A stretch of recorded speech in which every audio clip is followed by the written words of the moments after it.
ನಮಸ್ತೆ, ಎಜೆ ನ್ಯೂಸ್ಗೆ ಸ್ವಾಗತ.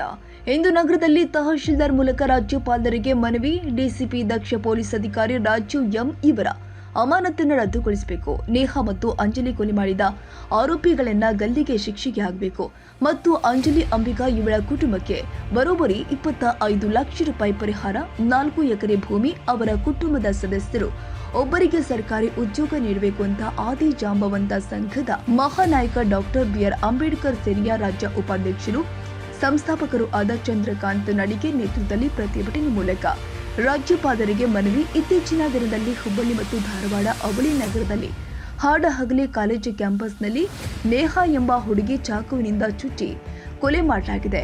ಕೆಲವೇ ದಿನದಲ್ಲಿ ಅಂಜಲಿ ಅಂಬೇಕರ್ನನ್ನ ಮನೆಗೆ ಹೋಗಿ ಚಾಕುವಿನ ಚುಚ್ಚಿ ಕೊಲೆ ಮಾಡಲಾಗಿದೆ. ಕೊಲೆ ಮಾಡಿದ ವ್ಯಕ್ತಿಗಳನ್ನ ಗಲ್ಲಿಗೇರಿಸಬೇಕು ಅಂತ ಹಾಗೂ ಕಾನೂನು ವ್ಯವಸ್ಥೆ ಏನು ತಪ್ಪು ಮಾಡಿದ ದಲಿತ ಸಮುದಾಯದ ದಕ್ಷ ಪ್ರಾಮಾಣಿಕ ಪೊಲೀಸ್ ಅಧಿಕಾರಿಯನ್ನ ಉದ್ದೇಶಪೂರ್ವಕವಾಗಿ ಕಾಣದ ಕೈಗಳು ಒತ್ತಡಕ್ಕೆ ಮಣಿದು ನಮ್ಮ ಸಮುದಾಯದ ಪೊಲೀಸ್ ಅಧಿಕಾರಿಯನ್ನ ಬಲಿಪಶು ಮಾಡುವುದು ಖಂಡನೀಯ. ಕೂಡಲೇ ಸರ್ಕಾರ ಎಚ್ಚೆತ್ತುಕೊಂಡು ರಾಜೀವ್ ಎಂ ಅವರ ಅಮಾನತು ರದ್ದು ಮಾಡಿ ಕೂಡಲೇ ಸೇವೆಗೆ ಹಾಜರಾಗಲು ಆದೇಶ ಮಾಡಬೇಕು ಎಂದು ರಾಜ್ಯಪಾಲರಲ್ಲಿ ಮನವಿ ಮಾಡ್ತಾ ಇದ್ದೇವೆ. ಅಂತ ಒಂದು ಘಟನೆನ ರಾಜಾರೋಷವಾಗಿ ಕಾಲೇಜ್ ಕ್ಯಾಂಪಸ್ ಅಲ್ಲಿ ಮಾಡ್ತಾರಂತ ಹೇಳಿದ್ರೆ ಇಲ್ಲಿ ಎಲ್ಲಿ ಹೋಗಿದ್ದ ಕಾನೂನು ಸುರಕ್ಷತೆ.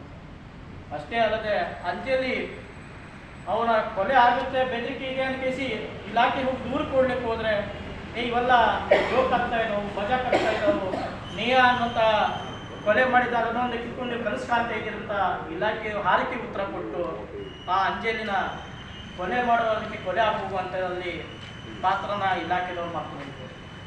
ಆಗಲೇ ಎಚ್ಚೆತ್ತುಕೊಂಡಿದ್ದು ಇಲಾಖೆದವರು ಅವರ ತಪ್ಪಿಸತ್ರ ಮೇಲೆ ಆರೋಪಿಗಳನ್ನ ಕೂಡಲೇ ಬಂಧಿಸಿ ಅವ್ರನ್ನೇನೋ ಶಿಕ್ಷೆಗೊಳ ಮಾಡಿದ್ರೆ ಇವತ್ತು ಅಂಜಲಿ ಬದುಕ್ತಿದ್ಲು. ಅಷ್ಟೇ ಅಲ್ಲದೆ ಏನು ಅಂಜಲಿ ತನಿಖೆ ಒಳಗೆ ಹಲವಾರು ವರ್ಗದ ಅಧಿಕಾರಿಗಳಿದ್ದಾರೆ, ಅವ್ರನ್ನೆಲ್ಲರನ್ನೂ ಬಿಟ್ಟು ಕೇವಲ ನಮ್ಮ ದಲಿತ ವರ್ಗದ ಸೇರಿದಂಥ ಮೇಲಧಿಕಾರಿಗಳ DSP ರಾಜುನನ್ನ ಅಮಾನತುಗೊಳಿಸಿದರು. ಎಷ್ಟು ಈ ಕಾಣದ ಕೈಗಳು ಅಂದರೆ ಈ ರಾಜಕೀಯ ಕುತಂತ್ರ ಹೆಂಗಿದೆ ಅಂತ ಹೇಳಿದ್ರೆ, ಈ ಒಂದು ಅಂಜಲಿ ಹತ್ಯೆ ಪ್ರಕರಣದಲ್ಲಿ ನೇರವಾಗಿ ನಮ್ಮ ದಲಿತ ಸಮುದಾಯಕ್ಕೆ ಸೇರಿದಂಥ ಅಧಿಕಾರಿಗಳನ್ನ ಟಾರ್ಗೆಟ್ ಮಾಡ್ತಾ ಇದ್ದಾರೆ. ಅವ್ರನ್ನ ಇವತ್ತು ಅಮಾನತು ಮಾಡೋದಾಗಿರ್ಬೋದು, ಅವರು ವರ್ಗಾವಣೆ ಮಾಡೋದಾಗಿರ್ಬೋದು, ಇನ್ನು ಇತರ ಅವ್ರಿಗೆ ಪನಿಷ್ಮೆಂಟ್ ಮಾಡುವ ಮೂಲಕ ಅವ್ರಿಗೆ ಹರಾಸ್ಮೆಂಟ್ ಕಿರುಕುಳಗಳ ಮಾಡ್ತಾ ಇದ್ದಾರೆ. ಈ ಇಲಾಖೆ ಸರ್ಕಾರಿ ಅಧಿಕಾರಿ ಎಲ್ಲಿದೆ ನಮ್ಮ ವ್ಯವಸ್ಥೆ?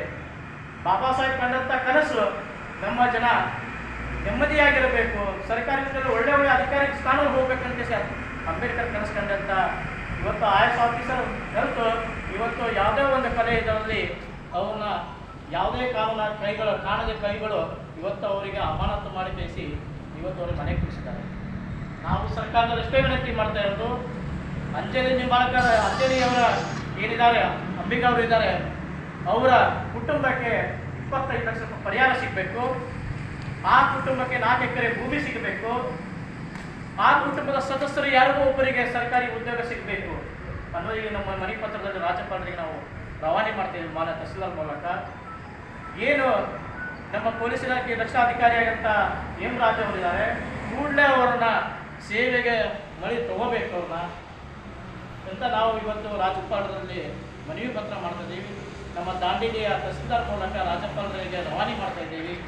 ಎಲ್ಲರೂ ಇವತ್ತು ನಮ್ಮ ಸಂಘಟನೆ ಎಲ್ಲ ನಾಯಕರು ಸೇರಿದ್ರಿ, ಇವರಿಗೆಲ್ಲರಿಗೂ ಸ್ವಾಗತಿಸುತ್ತಾ ನಾವು ಮಾನ್ಯ ತಹಸೀಲ್ದಾರಲ್ಲಿ ಮನವಿ ಪತ್ರ. ಈ ಸಂದರ್ಭದಲ್ಲಿ ಸಂಘದ ಪ್ರಮುಖರು ಆದ ಹೊನ್ನೂರಪ್ಪ ಜರಿ, ಬಿಎಸ್ಪಿ ಪಕ್ಷದ ಅಧ್ಯಕ್ಷರು ರಾಜೇಶ್ ಕಂಬಳಿ, ದಲಿತ ಸಂಘರ್ಷ ಸಮಿತಿ ತಾಲೂಕು ಸಂಚಾಲಕರು ಬಸವರಾಜ ಹರಿಜನ್, ಆದಿ ಜಾಂಬವಂತ ಸಂಚಾಲಕರು, ದತ್ತು ಮಾಳಿಕೆ ಜೋಡ ತಾಲೂಕು ಅಧ್ಯಕ್ಷರು ಸತೀಶ್ ಚೌಹಾಣ್, ದಾಂಡೇಲಿ ನಗರ ಅಧ್ಯಕ್ಷರು ಸರಸ್ವತಿ ಚೌಹಾಣ್, ತಾಲೂಕು ಅಧ್ಯಕ್ಷರು ಆಯುಷಾ ಮುಕಾಶಿ, ಅಲ್ಪಸಂಖ್ಯಾತರ ದಾಂಡೇಲಿ ಅಧ್ಯಕ್ಷರು ಹುಸೇನ್ ಮೇಯ ಸವಣ್ಣೂರು, ಅಲ್ಪಸಂಖ್ಯಾತರು ದಾಂಡೇಲಿ ಅಧ್ಯಕ್ಷರು ಜ್ಯೋತಿಬಾ ಕೇದಾರಿ, ಯಾಸಿನ್ ಖಾಜಿ, ರವಿಶಂಕರ್ ಕೊಲ್ಲೂರ್, ಗಣಪತಿ ನವಳೆ, ಧರ್ಮಣ್ಣ ಭಜಂತ್ರಿ, ಶಿವಾಜಿ ಕಾಂಬ್ಳೆ ಸಂಘದ ಪ್ರಮುಖರು ಭಾಗಿಯಾಗಿದ್ದರು. ತಾಜಾ ಸುದ್ದಿಗಾಗಿ ಎಜೆ ನ್ಯೂಸ್ 24x7ಗೆ ಸಬ್ಸ್ಕ್ರೈಬ್ ಮಾಡಿ ಮತ್ತು ಬೆಲ್ ಐಕಾನ್ ಒತ್ತಿ ತಪ್ಪದೇ ಲಿಂಕ್ ಶೇರ್ ಮಾಡಿ.